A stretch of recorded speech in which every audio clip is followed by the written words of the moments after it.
السلام علیکم میم. تو آج ہم بہت امپورٹنٹ ٹاپک کر رہے ہیں، وہ ہے درمیانی آواز. اور درمیانی آواز کس کی بڑی ہے اور یہ کی، چونکہ اس کی شکل دونوں کی ہوتی ہے. یہ بہت امپورٹنٹ ٹاپک ہے. اور اس ٹاپک پہ میم سے مجھ سے سوال کیا تھا ہم کیسے بچے کو بتائیں کہ یہ جو ہے نیلا ہے یا نیلا ہے.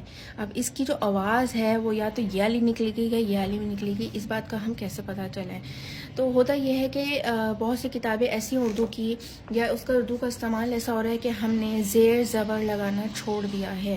کتابوں میں پہلے زیر زبر، تشدید، تنوین سب ڈلا ہوا کرتا تھا، لیکن آج کل کی کتابوں کے اندر یہ چیزیں نہیں ڈلی ہوتی. لیکن ابھی بھی جو آکسفورڈ کی کتابیں ہیں اس کے اندر زیر زبر پیش سب ڈلا ہوا ہوتا ہے. تو جب ہم بچوں کو اردو سکھاتے ہیں یا جو لوگ اردو سکھاتے ہیں تو ان کو زیر زبر لگا کر ہم ضرور سکھاتے ہیں تاکہ وہ صحیح تلفظ کر سکیں. اب اس کی جو آواز ہوتی ہے وہ ای ہوتی ہے، اس کی آواز ہوتی ہے اے.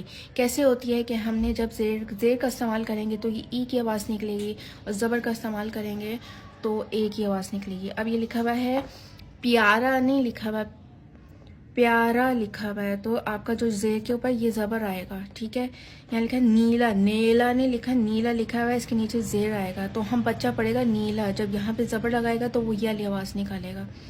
بیل، بیل نہیں بیل ہے. ٹھیک ہے، اے کی آواز نکل رہی ہے تو یہ زبر ہے.